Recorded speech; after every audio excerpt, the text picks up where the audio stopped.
부족함이 없으리라는 제목으로 말씀을 나눌 것인데 10절에 보면은 여기에 보면 여호와를 찾는 자는 모든 좋은 것에 부족함이 없으리로다. 마지막 절에 이런 말씀이 있습니다. 여호와를 찾는 자는 모든 좋은 것에 부족함이 없다. 이런 말씀을 합니다. 시편 34편이 다윗의 시인데 다윗을 가만히 보면은 다윗은 항상 부족함이 없다고 늘 고백하는 신앙이 바로 다윗입니다. 우리가 이 세상 살아가면서 우리는 다양한 두려움에 살고 있습니다. 자연재해 여름만 되면 어떻습니까? 태풍, 홍수, 또 저 다른 일본 같은 경우 지진이잖아요, 그죠? 그리고 또 전쟁에 대한 두려움 늘 있죠. 우리는 안일하지만 남북 이 상황이 얼마나 외국에서는 봤을 때 위험한 상황인지 늘 주시를 하고 있잖아요. 그리고 이제 개인적으로 보면 경제적이죠, 경제. 이 나라가 보이지 않고 이 지금 하루하루 먹고 사는 이 문제가 경제의 문제가 가진 자나 많이 가진 자나 적게 가진 자나 똑같다는 거죠. 경제의 문제는. 그래서 늘 두렵잖아요. 다음 한 주는 올해는 내년에는 어떻게 살아야 되나. 그리고 또 점점 해가 닿을수록 우리에게는 건강의 문제도 옵니다. 오늘 건강한 것 같은데 내일 어떻게 될지 모르잖아요. 그래서 건강검진을 받는 것도 한번 프로를 보니까 어떤 연예인을 보니까 너무 두려워하는 거예요. 아무리 봐도 건강검진 맡으면 내가 병이 많이 생길 것 같은데 그런 두려움에 사는 거죠. 그렇게 우리는 늘 두려움에 사는 거죠. 왜냐하면 그 이유가 한치 앞을 알 수가 없기 때문입니다. 당장 오늘 예배 이후에 당장 내일 어떤 일이 저도 그렇잖아요. 오늘 토요일만 해도 주일 이렇게 같이 예배 드리는 것에 대해서 당장 제가 생각을 못한 부분도 있잖아요. 그죠? 이만큼 우리는 한치 앞을 알 수 있는 겁니다. 그런 두려움의 시대에 우리가 살아가는데 우리는 하나님의 자녀입니까? 그죠? 하나님의 자녀된 우리에게는 어떤 하나님이 말씀을 하시고 어떻게 위로를 하시는지 이 시대에 살아가는 우리에게 그래서 오늘 말씀을 통해서 한번 깊이 깨닫는 그런 시간이 되었으면 합니다. 오늘 우리가 같이 교독을 했는데 시편 34편 그 위에 성경에 보면 소제목이 다윗이 아비멜렉 앞에서 미친 채 하다가 쫓겨나서 지은 시 이렇게 했습니다. 우리가 아는 다윗 왕이잖아요, 그죠? 다윗이 아비멜렉 앞에서 미친 척 하는 거죠. 그러다가 쫓겨나서 지은 시. 우리가 이 소제목만 봐도 표제만 봐도 야 이거는 상황이 대충 짐작이 오잖아요, 그죠? 이 내용이 자세하게 시편 말고 설명이 되어 있는 부분이 사무엘상 21장 11절에서 15절에 보면 그 내용이 딱 되어 있습니다. 이 내용, 본문 내용이. 그러면 오늘 이 구절을 통해서 우리가 다윗이 죽음 또 삶, 이 생사 가운데 있다는 우리 잘 알잖아요, 그죠? 이 두려움이. 그래서 왜 다윗 앞에서 왕 앞에서 미친 척했는가 한번 보는 거죠. 이 시편의 시인 다윗은 15살 전후에 선지자 사무엘로부터 어떻게 됩니까? 이스라엘 왕으로 기름 부음을 받았습니다. 15살 전후에 아주 이제 청소년이잖아요, 그죠? 지금으로 치면 우리로 치면 중3 정도 되겠네요, 그죠? 이스라엘 왕이 된다 이렇게 된 거죠. 그리고 20살 전후 성년이 되어가지고는 블레셋 장군 골리앗을 싸워서 이기잖아요, 그죠? 우리가 성경에서도 주일학교 성경에 많이 사용을 하는 부분이잖아요, 그죠? 승리를 딱 하고 나니까 어떻게 됩니까? 승승장구를 하는 거죠. 그리고 이스라엘의 군대 장관, 국방부 장관 좀 되겠죠, 그죠? 이렇게 되는 거죠. 그러면서 전쟁에서 계속 승리해서 큰 공적을 쌓아가면서 나아갑니다. 그 당시에는 전쟁이 많은 거고 전쟁에서 잘 이기면 칭송을 받는 거죠. 그래서 이스라엘 백성들이 칭송을 막 받는 겁니다. 그래서 다윗에게 칭송이 막 가자 누가 시기를 하게 됐습니까? 사울 왕이죠. 사울 왕이 가만히 보니까 이거는 아니다 싶은 생각이 들죠. 자기의 왕권도 그렇고. 그래서 군사들을 쫓아서 다윗을 죽이려고 합니다. 우리가 흔히 북한 같은 경우도 안 그렇습니까? 김일성, 김정일 뭐 이렇게 또 김정은까지 쭉 내려오면 많은 이들이 주위에 있는 많은 이들이 숙청이 되잖아요. 그 이유가 뭐냐면 그 왕위를 지키기 위해서는 힘 있는 자들 다 잘라야 되잖아요. 그게 마찬가지죠 지금. 여기에도 보면 다윗이 사기 트기 전에 크게 되기 전에 죽이려는 거죠. 다윗은 이제 도망자 신세가 됩니다. 그래서 다윗은 도망을 하기 시작하는데 무려 몇 년을 도망을 하냐면 13년 동안 도망 다닙니다. 13년. 성경에 이 13년이라는 의미가 제가 이제 말씀을 또 보다가 묵상이 되면서 요셉이 이집트로 종으로 가면서 13년 동안 종으로 또 감옥에서 어떻게 보냅니까? 정말 밑바닥의 인생을 보내잖아요. 그러면서 하나님이 13년 후에 들어서셨습니다. 바울 어떻습니까? 다메섹 도상에서 예수님을 만나고 그리고 3년 동안 아라비아 광야에 있다가 13년 동안 뭐합니까? 고향 다소에 있었습니다. 고향에 가는 거죠. 하나님으로부터 부르심을 받으면 바로 하나님이 쓰실 것 같아가지고 했는데 아니잖아요. 이스라엘 동네. 왜냐면 다른 대적들이 당신은 하나님을 대적하는 자가 아니냐니까 도망을 가야 되는 거죠. 그리고 3년 다시 왔는데 어떻게 합니까? 또 이스라엘 뭡니까? 예수님의 제자들이 당신이 또 왜 왔냐 이거죠. 그래서 13년 동안 고향 다소로 가는 거죠. 보통 사람 같으면은 이렇게 13년, 14년이 지나고 나면은 마음이 다 무너져 있을 거잖아요. 그죠? 그런데 이제 오늘 보면 이 요셉이나 바울이나 특히 이 다윗을 보면 참 하나님이 이 사람을 쓰시는 이유가 무엇인가 생각하지 않는 거죠. 사무엘상 내용을 제가 잠깐 살펴보면 이렇습니다. 다윗이 사울 왕의 추적을 피하는 거죠. 도망을 다니는 겁니다. 사람을 죽이러 오는데 도망 다녀야 되잖아요. 그죠? 그래서 가다 보니까 블레셋 땅으로 간 거죠. 지금으로 쉽게 이야기를 한다 치면은 우리가 도망을 가다 보니까 모르고 남한에서 북한까지 간 거죠. 그냥. 거기 가면 어떻게 됩니까? 여기서 죽으나 거기서 죽으나 하다 보니까 북한까지 가게 되는 거죠. 블레셋 땅까지 가는 장면인 거죠.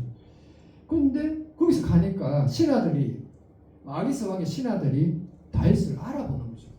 왜냐하면 군대 장관 정도 되면은 이 사람이 어떤 사람인지 알잖아요. 그죠? 위협적인 존재라는 거죠. 뭐 쉽게 말하면 우리 남한에서 북한으로 갔는데 가만히 보니까 국방부 장관이다. 얼마나 위험한 존재입니까? 그죠? 북한에서. 지금 우리나라가 군사 경제적으로 뭐 5위까지 왔더라고요. 보니까 북한하고 비교해 보니까 북한은 34위인가 이렇더라고요. 그런데 우리 국방부 장관 정도가 만약에 왔다면 이거는 위협적이잖아요. 그죠? 이런 상황이 지금 된 거죠. 이 위급한 순간에 다윗이 이제 어떻게 기지를 발휘하는 겁니다. 저 장면이 어떻게 하냐면 그 아기스 왕 앞에서 어떻게 하냐면 미친 채 하는 거죠. 미친 채. 침도 질질 흘리고 아주 미친 사람처럼 변하는 거죠. 이제 연기를 진짜 잘하겠죠. 잘하는 것 같아요. 다윗이. 근데 보면 그만큼 목숨이 왔다 갔다 하는 사이에 내가 연기를 잘한다 못한다가 아니고 살기 위해서 지금 하는 겁니다. 살기 위해서. 그러니까 이 신하들이 이제 잘못 본 거죠. 우리나라에 미친놈이 부족해서 이렇게 미친놈까지 데리고 왔느냐 이렇게 할 정도로 아기스 왕이 호통칠 정도로 어떻게 되냐면은 그만큼 다윗이 미친 것 같은 거예요. 어쨌든 다윗은 이런 상황에서 완벽한 연기를 통해서 죽을 위기를 모면하게 됩니다. 그런데 위기는 모면하지만 생각해보면 어떻습니까? 참 처량하잖아요. 그죠? 또 앞날도 내가 어떻게 될지 알 수가 없잖아요. 이제 처량하고 그리고 이거는 15살에 기름 부을 막 왕이 된다고 했는데 지금 내가 뭐 하고 있는 건가 막 이런 생각이 들잖아요. 그죠? 아주 밑바닥까지 간 거 아니에요. 미친 척 했다는 말은 왕이 될 신분에서 미친 척 하는 건가 밑바닥까지 간 거죠. 인생의 밑바닥이죠. 지금 최고에서 최저까지 내려간 겁니다. 이게 바로 시편 34편의 내용입니다. 지금 가만히 우리를 삶을 한번 봅시다. 우리가 다윗처럼 미친 척 안 하더라도 이런 경험 할 수 있잖아요. 그죠? 또 하기도 하잖아요. 그죠? 절박한 삶이 있잖아요. 그죠? 꼭 우리가 뭐 아주 거룩한 말로 신앙을 지키기 위해서 내가 미친 척 한다.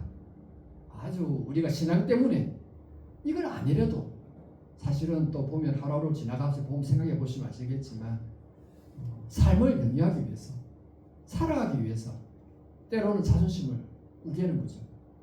진짜 지금 내가 이까지 해야 되나 할 정도로 이렇게까지 목숨을 그리고 삶에서 구걸하고 절박한 상황이 온다는 거죠. 이렇게 하면 우리 자신이 어떻습니까? 돌았으면 너무 비참하잖아요. 돌았으면 특히 혼자 있을 때는, 절망적일 때는 막 마음이 괴롭고 죽고 싶고, 이런 다윗이 지금 이 모습인 거죠. 이 모습에서 다윗이 이 시를 지금 쓴 것입니다. 그러면 우리가 오늘 이제 세 가지 관점, 세 가지를 한번 살펴볼 건데, 다윗은 목숨이 왔다 갔다 구걸해야 되는 이 상황에서 제일 먼저 다윗이 한 것이 무엇이냐면 하나님을 뜨겁게 찬양했습니다. 1절 말씀입니다. 같이 한번 읽어보겠습니다. 시작. 내가 여호와를 항상 송축하며 내 입술로 항상 주를 찬양하리이다. 아멘. 다윗은 내가 여호와를 항상 송축하며 내 입술로 항상 주를 찬양하리로다. 뭐냐면 항상 주를 찬양한다는 거죠. 우리가 인생의 내리막길에 가면은 슬픔이 가득합니다. 나는 아닌다는 분들 없습니다. 오히려 더 큰 걸 가진 사람은 더 큰 절망이 오는 거죠. 차라리 좀 적게 가진 사람보다 조금 절망이 적을지라도, 왜냐하면 이 격차가 너무 차이가 나기 때문입니다. 왕에서 뭡니까? 밑바닥이니까 적신병자로 된 거잖아요, 지금. 그러면 어떻게 합니까? 슬픔이 가득 차죠. 그래서 슬픔에 가득 차면은 보통 노래가 어떤 노래입니까? 우리가 세상 이제 노래로 치면 슬픈 노래잖아요. 애가잖아요. 슬픈 노래를 부르잖아요, 그죠? 다윗은 지금 이 처지를 보면 이렇습니다. 하나님 왜 저에게 이런 험한 상황을 겪게 하셨습니까? 왜 나한테 이러십니까? 저 그냥 가만히 놔두시죠. 저희 하나님을 경외하고 하나님을 바라보고 하나님 안에서 살고 하는데 왜 이렇게까지 저를 합니까? 왕 안 시켜도 됩니다. 왕 안 해도 됩니다. 이렇게 하면 뭐 원망이 오지 않겠습니까? 그죠? 그런데 다윗이 지금 이 험한 일을 당하면서 침을 질질 흘리면서, 사무엘상 그 보면 그런 내용이 나오거든요. 침을 질질 흘리고, 뭐 우리 흔히 연기에 보면, 드라마 보면 나오잖아요. 이렇게 침 흘리면서 말도 어눌하게 하는 장면. 이 상황이는 거죠. 그런데 다윗은 이 상황에서 어떻게 합니까? 찬양을 하는 거죠. 찬양을. 2절에 보면은 내 영혼이 여호와를 찬양하리니 공고한 자들이 이를 듣고 기뻐하리라다. 이렇게 고백을 또 하고 있습니다.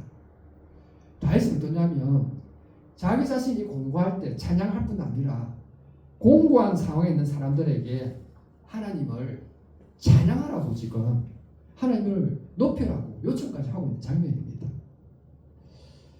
여기서 우리는 생각하는 게 있습니다. 우리가 지금 어디에 있든지, 내가 어떤 일을 만나든지, 어떤 상황에 있든지 감사의 찬양을 드려야 합니다.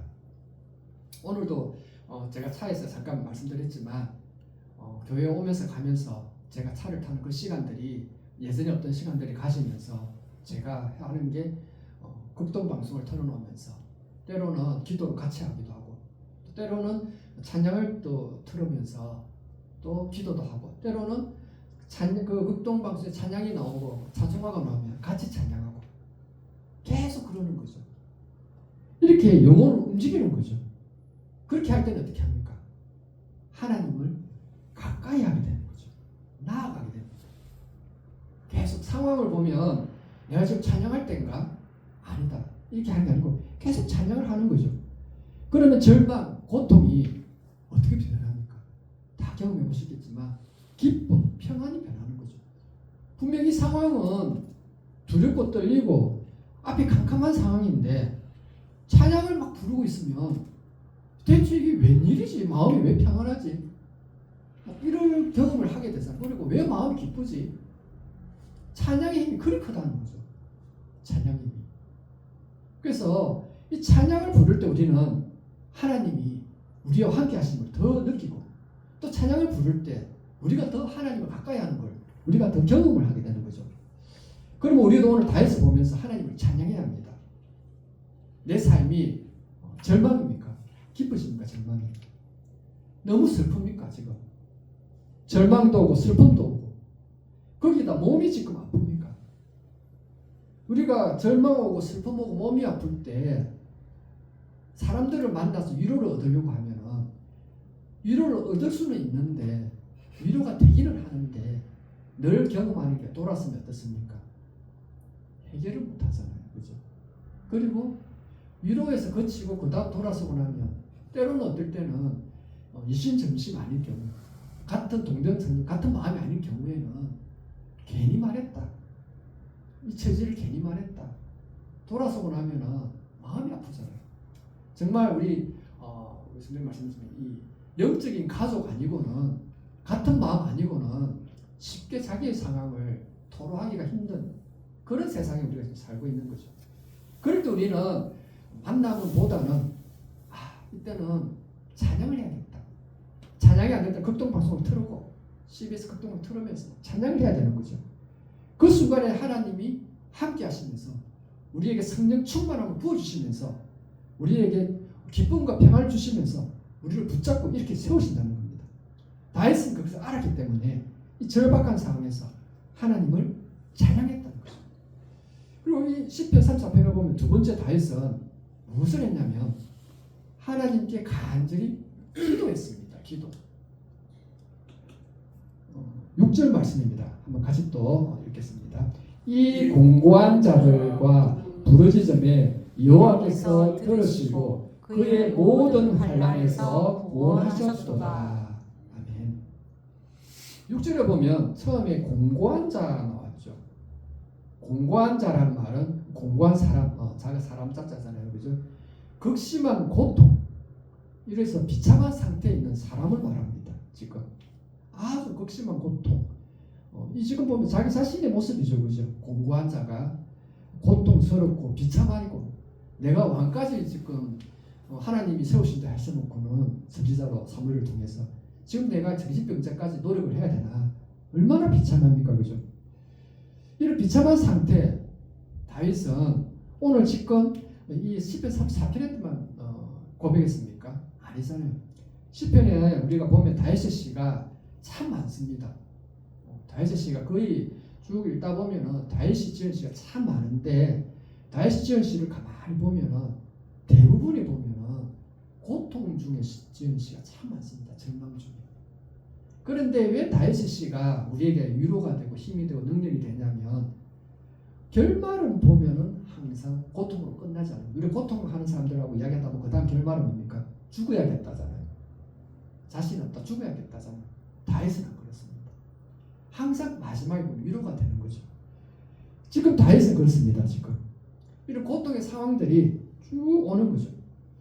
죽음이 이제 차는 거죠. 이 죽음이라는 것이 우리가 쉽게 생각하면은 쉽게 말하면은 난 담대하다.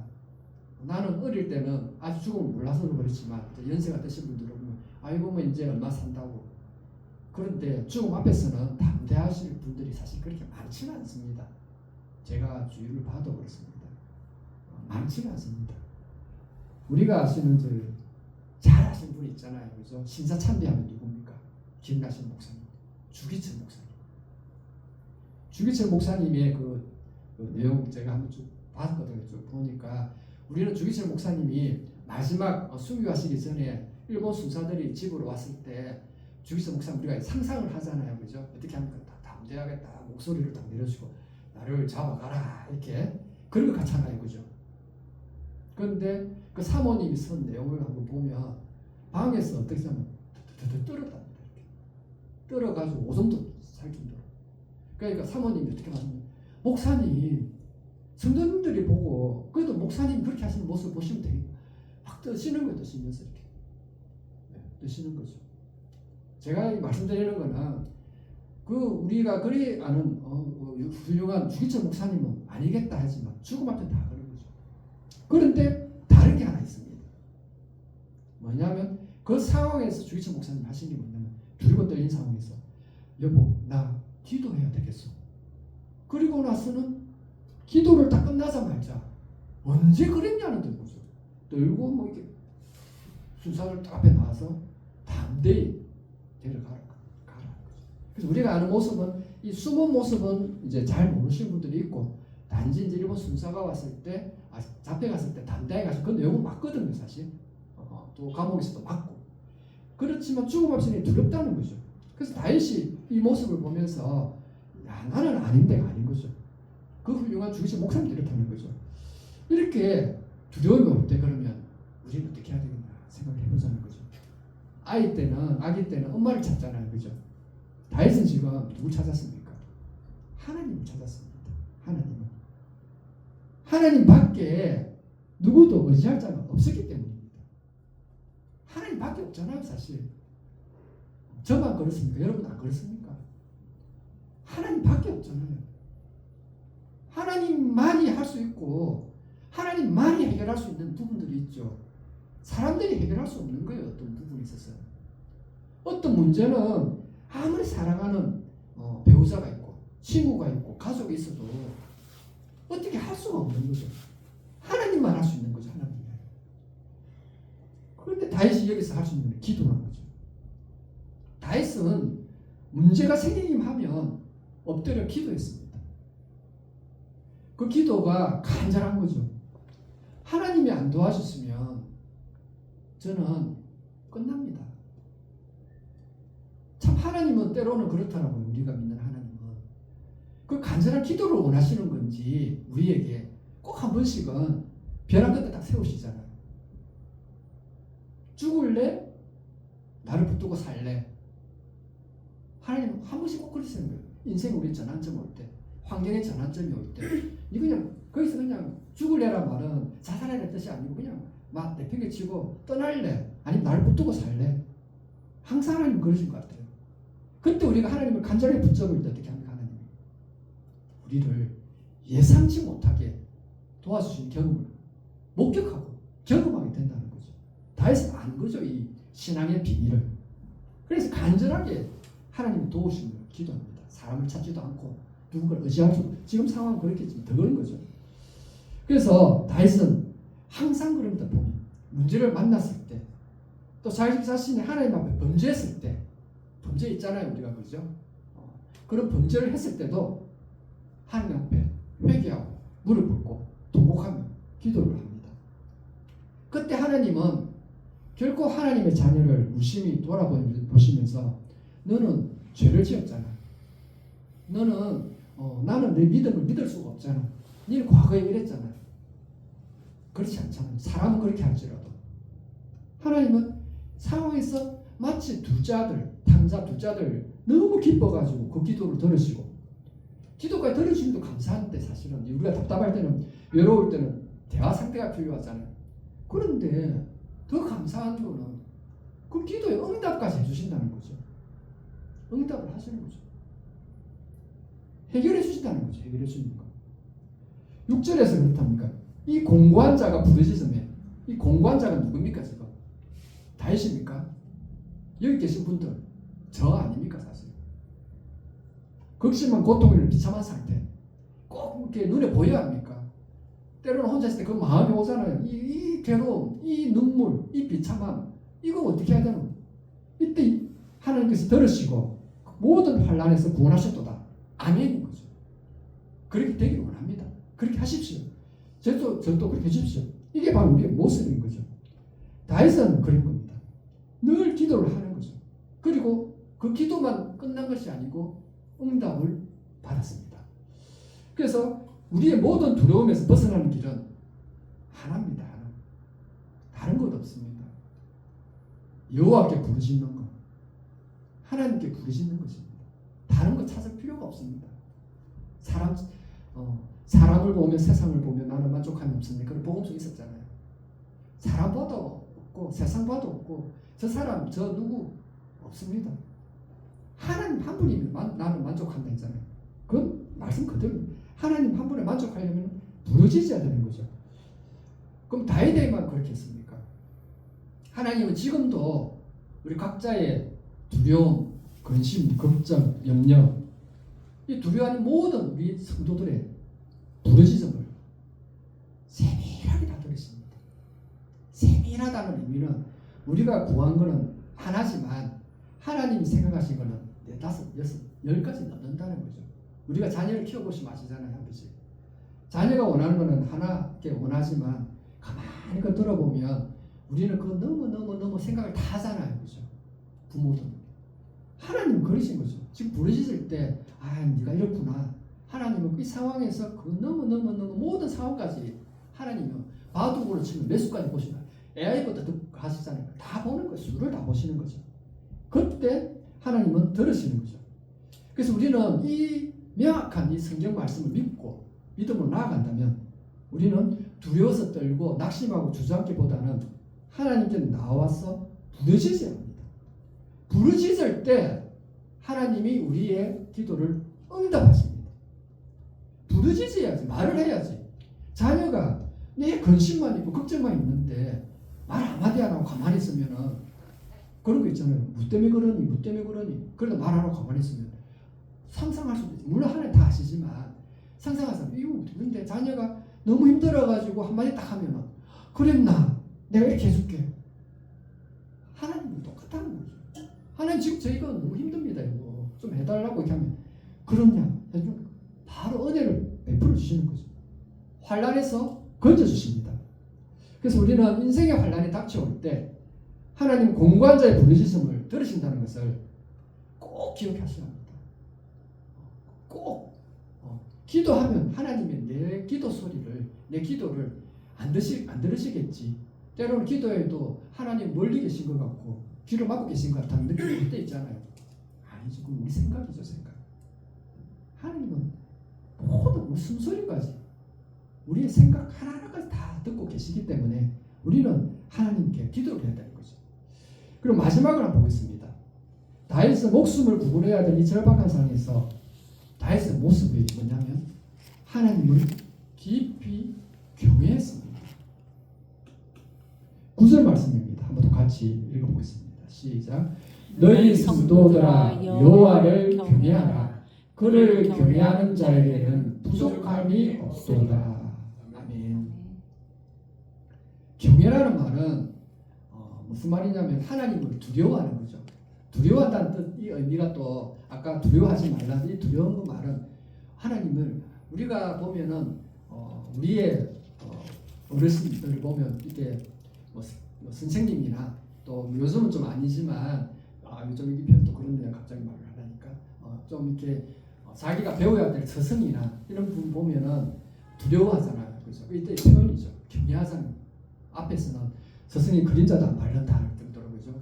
이 두려움이라는 거죠. 그리고 여기서 또 하나님을 경외한다는 뜻은 뭐냐면 하나님의 전지전능하심을 인정하는 겁니다. 하나님은 모든 것을 아시고 모든 것이 가능하시다는 것을 인정하는 거죠. 따라서 우리가 하나님을 두려워하고 하나님의 전지전능하심을 인정할 때 그때 우리는 세상이 두렵지 않죠. 하나님이 다 아시고 하나님이 모든 걸 아시고 하나님이 모든 걸 가능하신데 왜 두려워합니까?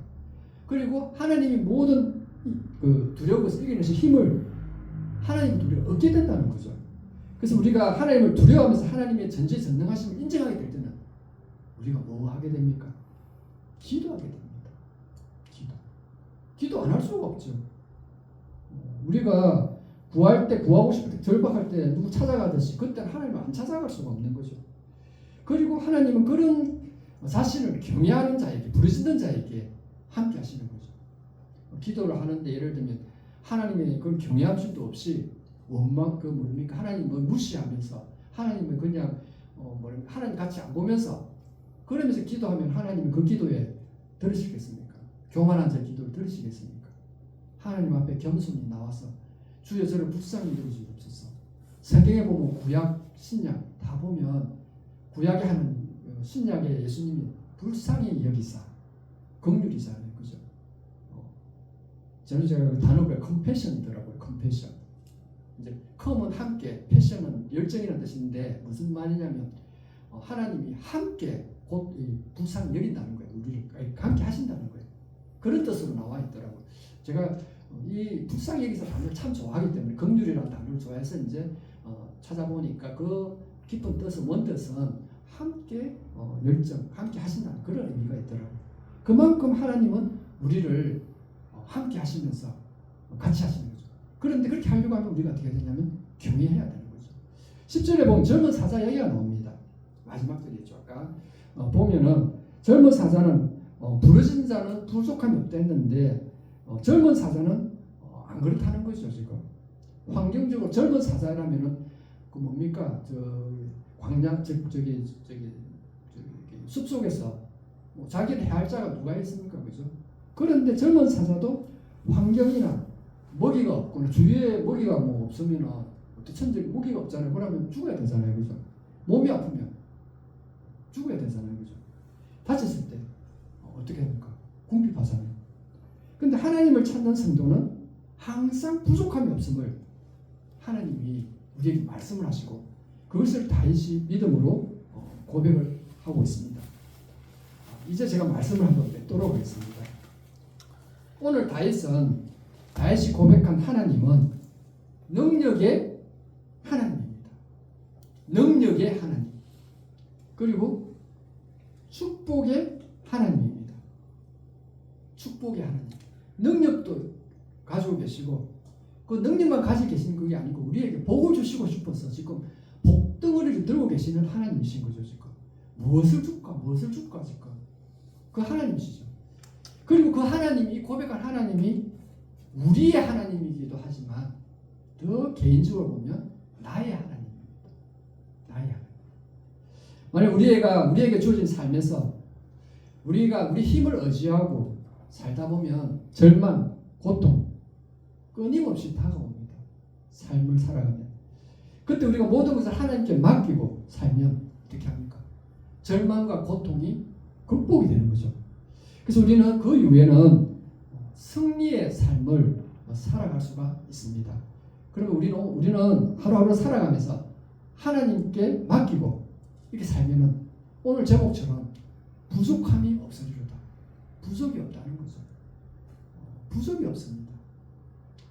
하나님은 궁핍할 때 보면 부족할 것 같잖아요. 근데 저도 쭉 여정을 보면 삶의 여정, 신앙의 여정, 또 교육, 목회의 여정을 쭉 보면 가장 궁핍했다고 느꼈을 때가 가장 부족함이 없더라고요. 보니까 참 신기하더라고요. 그게